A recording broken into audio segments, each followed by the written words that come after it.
تو اگر رفیقات همه جبرئیل باشن و میکائیل و زندگیت همه بهشت، باز میتونی عصیان کنی و میتونی تو قصر فرعون باشی، تمام اطرافیانت کافر باشن، اصلا در سیطره یک فرد کافر باشی اما شهید از دنیا بری. تو خیمه امام زمان هم باشی میتونی بد باشی. امیرالمومنین رفته بود عیادتی، یکی مریض شده بود، بعد که عیادت کرد گفت حالا بعدا نری پوز بدی بگی علی اومد دیدن من. آقا اگر امام زمان به من سر بزنه ممکنه خراب بشم، اگه سر نزنه حتما خراب میشم.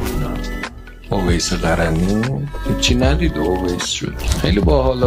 اویس اومده بود رسول الله رو ببینه نتونست ببینه، بعد رسول الله اومد گفت اویس اینجا بوده، گفتن آقا کجا فهمیدی؟ فهمون نور اویس رو میبینن. بعدن رو به یمن ما میستاد میگفت بوی اویس از یمن میشنم، پیش منی در یمن.